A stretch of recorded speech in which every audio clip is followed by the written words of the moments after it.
The Supercross season finale is everything that you would expect. You had some guys that got taken out, you had some guys defend the championship, and we'll find out who is the 450 Supercross champion in this video.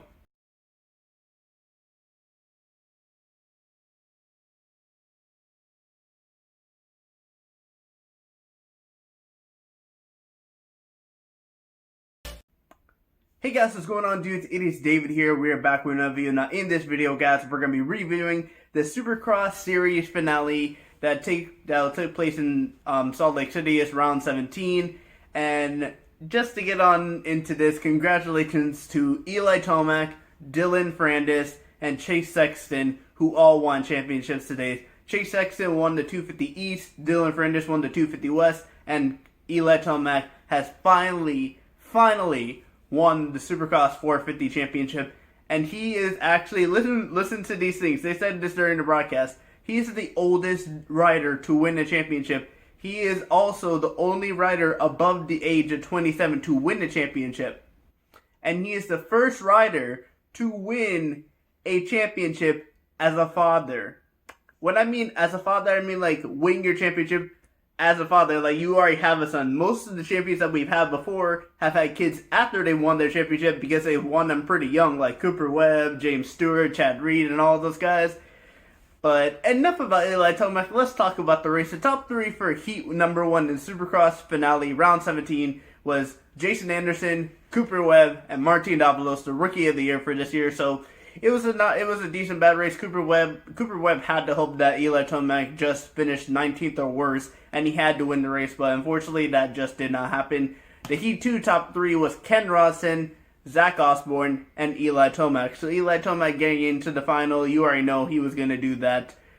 But when it came to the main event, the lap one of the main event was going to set up everything with what happened, because going into the first turn, Eli Tomac was buried deep in the pack. So was Cooper Webb. Cooper Webb was actually down after the first turn. And I saw this, I was like, wait, why do I not see Cooper Webb on the screen? I see all the drivers from first through 10th. And I look at the screen, I'm just seeing Cooper Webb not there. And then they show the replay. Cooper Webb is actually, I guess you say he was kind of close to Eli Tomac, and he goes down. And Cooper Webb was never able to really recover from that. Same with Justin Barcia, who went down in the first corner. And Justin Barcia, I think, actually finished I think he finished like 19th or 18th, so that's a disappointing season from Justin Barcia.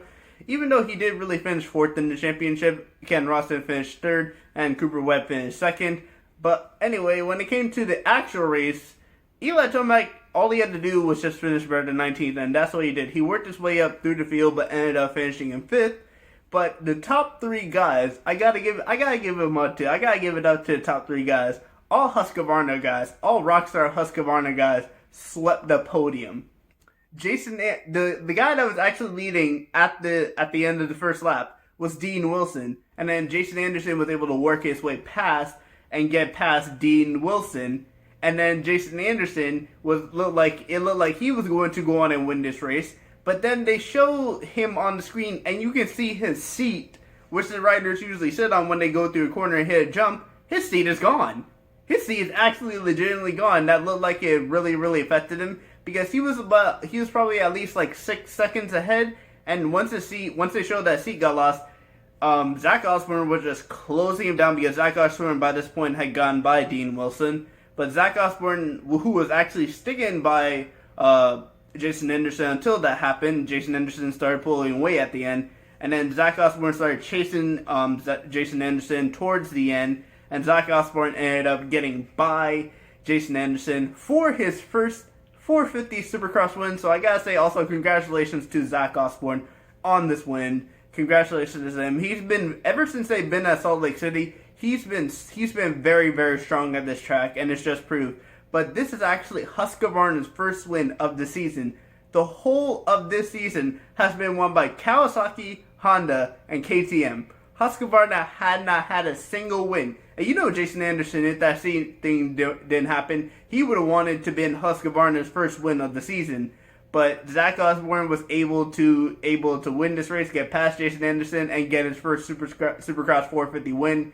And when it comes to next season's Supercross season, it's going to be very exciting, because obviously You still have Eli Tomac as a 450 champion. He's going to be defending 450 champion with that #1 plate. You're still going to have Cooper Webb. You're going to have Ken Roczen. You're going to have Marvin Musquin back. You're going to have Adam Cianciarulla back. You're going to have Zach Osborne, Jason Anderson, Dean Wilson, Malcolm Stewart. You're going to have new guys coming in like Chase Sexton and Dylan Fernandez who are going to sign deals with Dylan Fernandez is going to sign a deal with Yamaha, and Chase Sexton's going to sign a deal with Honda. But then also you have another guy that I already mentioned before. You had Justin Barcia. So the Supercross season next season is probably going to be one of the best ever that they've ever had. But in terms of the other finish of this race, the other finishers will be right here. Zach Osborne, like I said before, he won this race.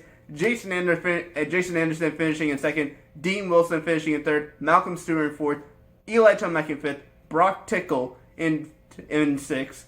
Ken Roczen in seventh. Cooper Webb finishing in eighth. So it seemed like, speaking about Ken Roczen real quick, Ken Roczen actually was, he was in the top four, and then he was actually going for the lead, and then he made a mistake, and it seemed like he didn't really want to. It really didn't matter for him. He was out of the championship, so he just rode his race and ended up finishing in seventh. Cooper Webb, like I said, finishing in eighth.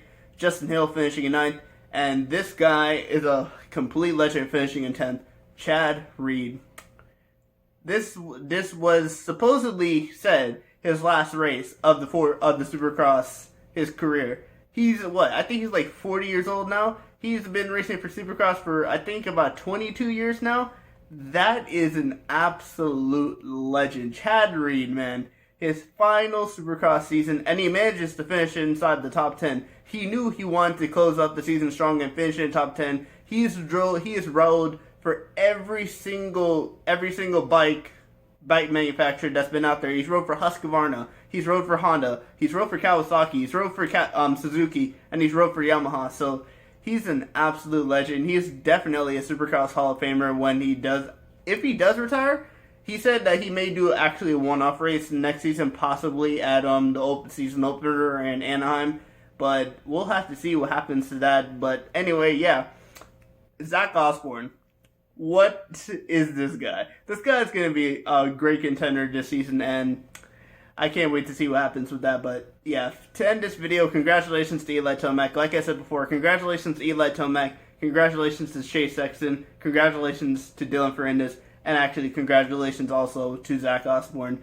3 guys getting their first, 3 guys winning a championship.